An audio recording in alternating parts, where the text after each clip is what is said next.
A paz do Senhor, meus irmãos, todos bem, todos felizes? Aqui é o professor Tiago Nascimento, chegando com mais um vídeo com subsídios para a nossa classe de jovens.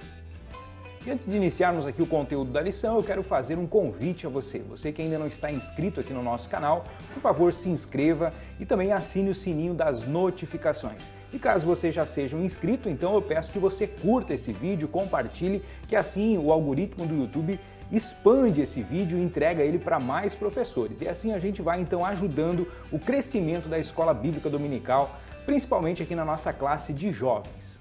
Dito isso, vamos então para o conteúdo da aula de hoje. Hoje nós chegamos aqui à lição de número 11.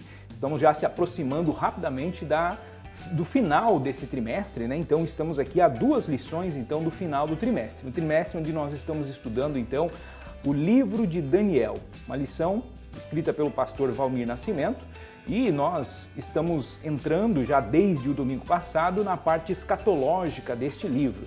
Como você já bem sabe, o livro de Daniel ele está organizado basicamente em 2 partes. Ele é tido como o Apocalipse do Antigo Testamento justamente por causa dessa segunda parte que nós começamos a ver aqui então a partir do capítulo 6, do capítulo 7. Dali em diante começa então a parte escatológica, a parte profética do livro de Daniel. E hoje nós chegamos então nessa lição de número 11 que traz como título Revelações sobre o Tempo do Fim.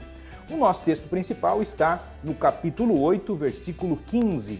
Aconteceu que, havendo eu, Daniel, visto a visão, busquei entendê-la, e eis que se me apresentou diante uma semelhança como de homem.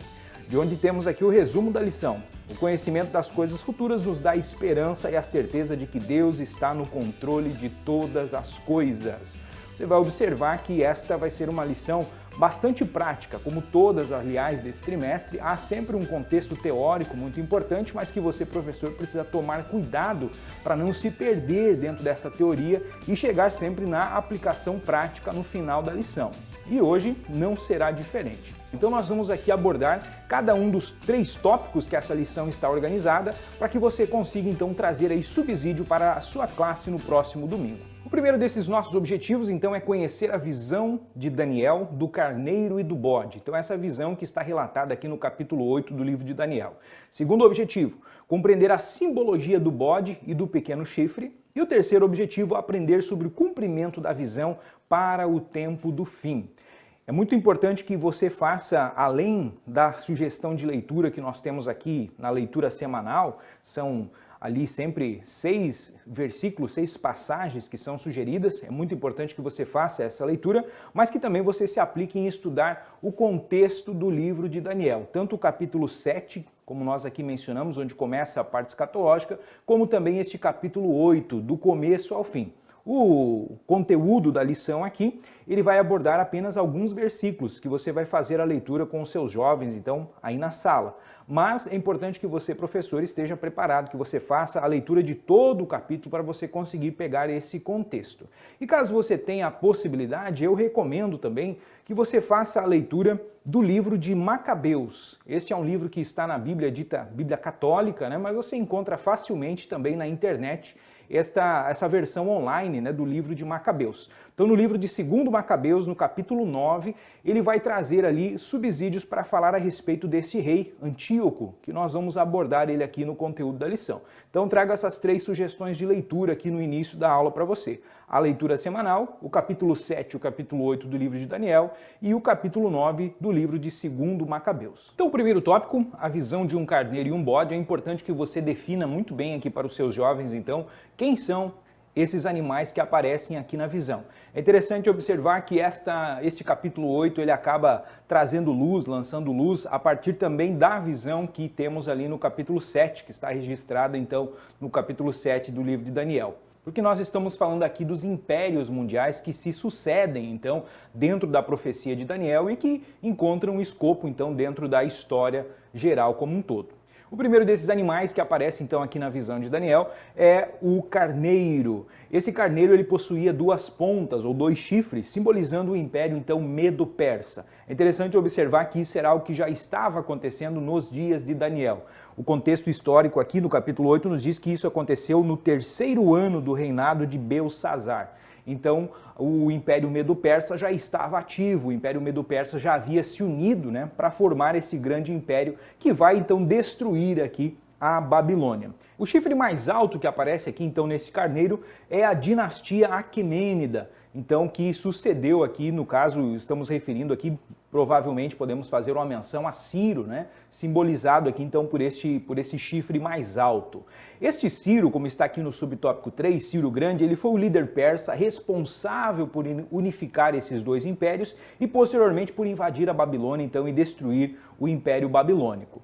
É interessante observar que tudo isso acontece no período que nós podemos acompanhar também no livro de Jeremias, no livro de Ezequias, né? São profetas que estão contemporâneos a esses fatos que estão acontecendo. Então é importante que você tenha em mente o período histórico onde isso está acontecendo.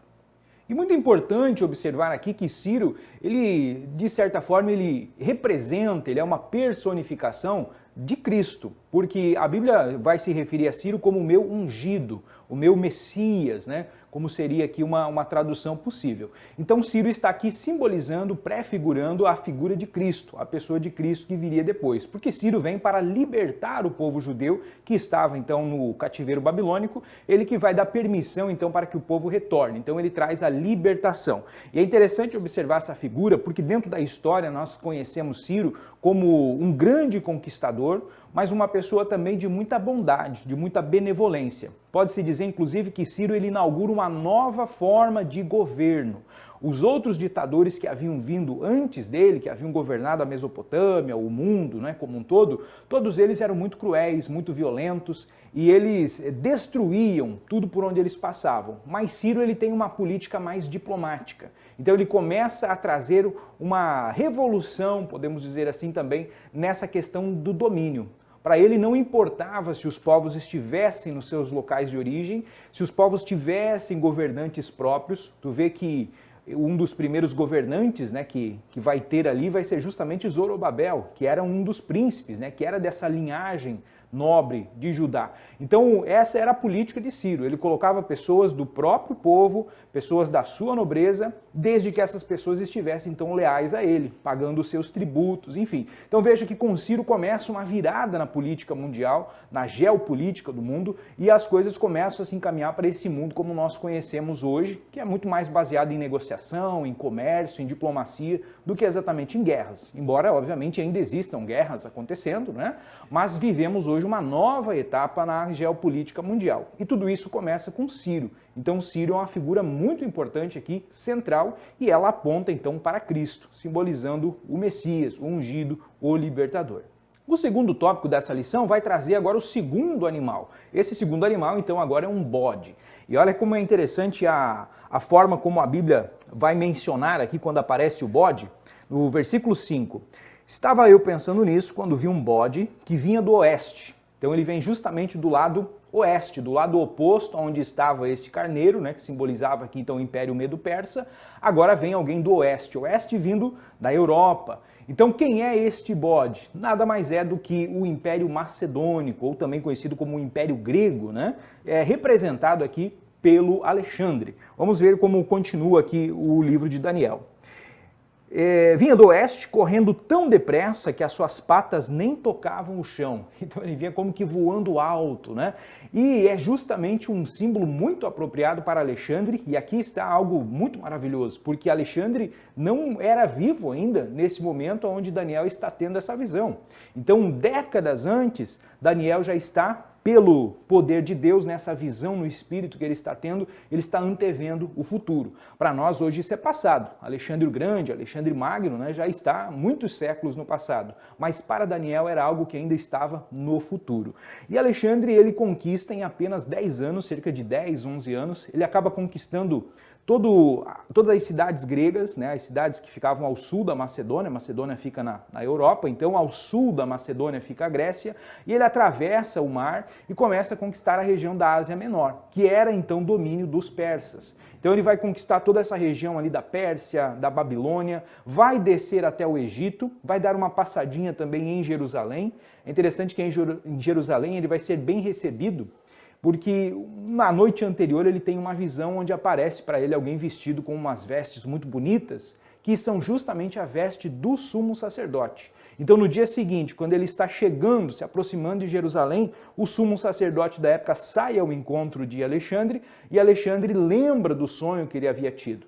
E o sumo sacerdote vai mostrar para ele justamente essas profecias do livro de Daniel, mostrando que tudo já estava previsto, que Deus já havia prenunciado que Alexandre seria vitorioso.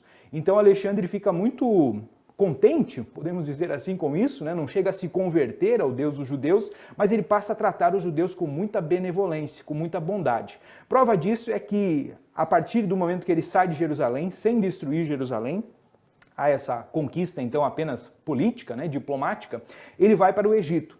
E na conquista do Egito, ao final da conquista do Egito, ele funda uma cidade, a qual ele dá o seu nome, né, a cidade de Alexandria, ali no delta do Nilo, e muitos judeus vão se fixar em Alexandria. Alexandria vai se tornar um grande polo do judaísmo no período ali do primeiro século antes de Cristo e até mesmo nos dias de Jesus.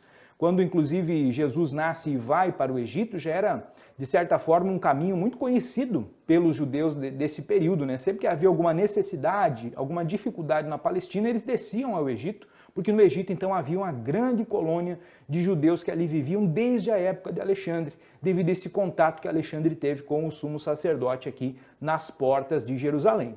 Então, queridos, esse tópico 2 trabalha justamente com Alexandre. Alexandre é o bode, ou no caso o Império Macedônio, né? Aqui representado por este bode que vem de forma muito veloz fazendo as suas conquistas. Depois que ele conquista o Egito, ele vai voltar para a Babilônia, mas ele vai até a Índia. Então ele vai atravessar ali, vai derrotar completamente os persas, né, o rei Dario, e ele vai até as bordas da Índia. E lá os seus próprios oficiais, depois de praticamente uma década ininterrupta de combates, eles forçam ele a voltar para o oeste. Então ele vai fixar a sua capital na cidade de Babilônia, e ali talvez está o grande erro dele. Até então ele estava cumprindo as profecias bíblicas, mas agora, quando ele resolve reedificar Babilônia, transformar Babilônia na sua capital, ele está indo contra a palavra de Deus. Você quer ver? Isaías capítulo 13, versículos 19 e 20. Babilônia será como Sodoma e Gomorra, quando Deus as transtornou. Nunca mais será habitada, nem reedificada de geração em geração.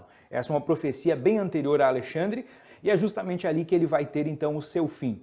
A história não é muito precisa a respeito do que aconteceu, pode ter sido envenenado, pode ter desenvolvido alguma doença, algum tipo de câncer, mas o fato é que ele adoece e em questão de 10 dias ele morre. Muito jovem, aos 33 anos de idade, Alexandre conquista todo esse imenso império, mas ele também tem um fim bastante rápido, bastante trágico.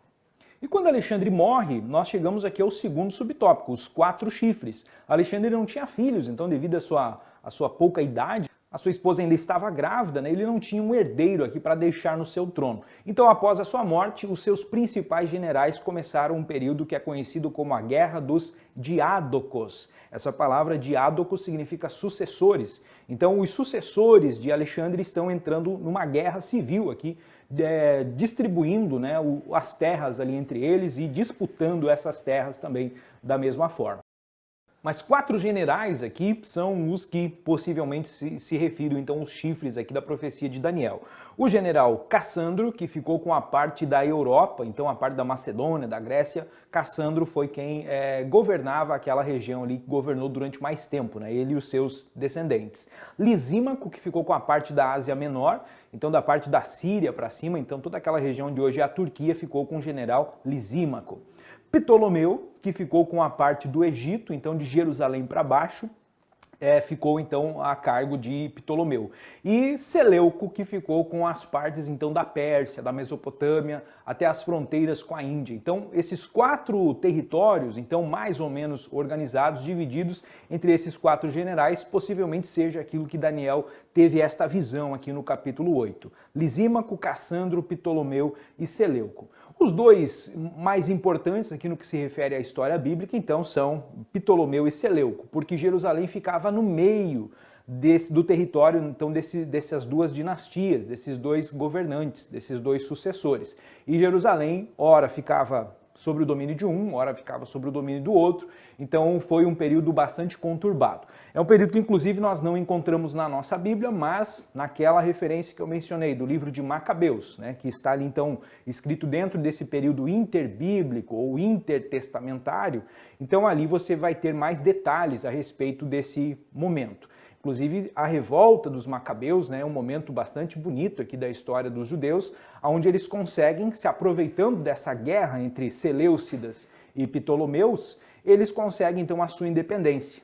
Então, até mesmo depois, no período onde Jesus já está vivo, né, que Roma controla, mas ainda os judeus têm uma certa autonomia derivada desse momento aí da revolta dos Macabeus. Mas tudo isso, então, está no período interbíblico, intertestamentário. O que importa para nós aqui, em termos de lição, é falar do pequeno chifre que aparece aqui, então, a partir do versículo 10. Já no versículo 9 nós encontramos, de um desses chifres, então estamos referindo aqui ao chifre dos Seleucidas, nasceu um chifre pequeno, que foi crescendo e se estendendo para o sul, para o leste e para a terra prometida. Cresceu tanto que chegou até o lugar onde está o exército do céu, que são as estrelas. Jogou na terra algumas delas e as pisou. Chegou até a desafiar o comandante desse exército. Acabou com os sacrifícios diários que eram oferecidos a esse comandante e deixou o seu templo todo estragado. Em vez do sacrifício diário, foi apresentada uma oferta nojenta. Ele acabou com a verdadeira religião e tudo o que fez deu certo. Então aqui, esta parte da profecia está se referindo a esse pequeno chifre que aparece e que você não pode confundir, então você precisa deixar claro para os seus alunos, não confundir com o chifre que aparece lá no capítulo 7. Aquele chifre pequeno que apareceu no capítulo 7, que nós vimos na aula passada, é o anticristo. Então ele representa, de fato, escatologicamente, a figura do anticristo. Esse pequeno chifre que aparece aqui, ele é um símbolo do anticristo, porque ele tem na história, então, a sua explicação, que é justamente o rei Antíoco. Antíoco ele não era um Seleucida, Antíoco não era um descendente direto dos sucessores, mas ele vai, através de uma revolta, de uma revolução, ele vai assumir o poder com estratégias, né, com traição. E aí ele vai conseguir então se tornar o rei, né, dessa parte ali do império, da qual Jerusalém então agora também ficou fazendo parte. E é justamente Antíoco quem vai fazer o que a Bíblia menciona aqui como uma oferta nojenta, né? Ele vai contaminar o templo oferecendo no altar do templo um porco. Isso que era algo afrontoso, né, à lei mosaica. E também ele vai edificar o templo, ou consagrar o templo, né, edificado para Júpiter, que era então uma das divindades ali dos gregos. Então tudo isso está aqui dentro desse versículo que nós temos lido, do versículo 12, aonde ele vai contaminar aqui com uma oferta nojenta, acabando com a verdadeira religião e tudo o que fez deu certo. Agora, é interessante observar que a passagem, né, a visão não termina aqui, ela continua. Depois disso, ouvi dois anjos conversando e um perguntou ao outro: quanto tempo vai durar aquilo que aconteceu na visão? Por quanto tempo essa oferta nojenta será apresentada no lugar do sacrifício diário? Por quanto tempo ficará estragado o templo e derrotado o exército do céu? E eu ouvi a resposta: tudo isso só vai acabar depois de 1150 dias. E durante esse tempo não serão oferecidos os sacrifícios da tarde e da manhã. Depois disso, o templo será purificado. Então aqui ele está justamente se referindo ao processo, então, dessa impureza que foi colocada aqui no templo, mas que ela tinha um prazo final. E justamente aconteceu com a revolta dos Macabeus. Então eles conseguiram tirar esses invasores macedônios, né, gregos, e eles vão trazer de novo a purificação para o templo. E vai ser esse momento então bonito que eu falei da independência judaica, né, nesse período interbíblico. E aqui nós entramos mais uma vez para ver como isso é um símbolo do anticristo, porque com o anticristo também vai acontecer a mesma situação. Ele também fará aliança com o povo judeu durante um certo período de tempo, mas depois ele vai então se revelar como alguém do mal, né? Alguém que vai querer aqui perseguir o povo, destruir o povo. E isso então aconteceu com Antíoco. Antíoco, então a gente pode colocar ele aqui, já avançando para o tópico 3, né? um protótipo do anticristo. Então Antíoco ele é aquela figura que no decorrer da história mais se aproximou de quem será de fato o anticristo escatológico. É interessante observar, talvez você já tenha colocado isso na semana passada para os seus alunos, que houveram muitos anticristos. O próprio João, ele fala na sua epístola, né, que os anticristos já estão entre nós, né, já existem muitos anticristos. Então, ao longo da história, nós tivemos muitas pessoas que poderiam, personificaram, né, muito bem o papel do anticristo. Recentemente, podemos lembrar, talvez, de Hitler, com todo o seu antissemitismo, né, todos os milhões de judeus que ele matou, então ele é alguém que personificou a figura de um anticristo. O próprio Papa, os reformadores costumavam mencionar o Papa como um símbolo do anticristo, e de fato, guardadas as proporções, ele é também alguém que se coloca no lugar de Deus, né, exigindo adoração para si, tal como Antíoco fez e tal como o anticristo fará no futuro. Então ele também tem essas características de uma figura, de uma personificação do anticristo. E muitos outros ao longo da história, né, ditadores comunistas que também quiseram abolir a religião, e os ditadores romanos, né, os imperadores romanos que perseguiram os cristãos. Então todos eles ao longo da história são figuras do anticristo, são personificações do anticristo.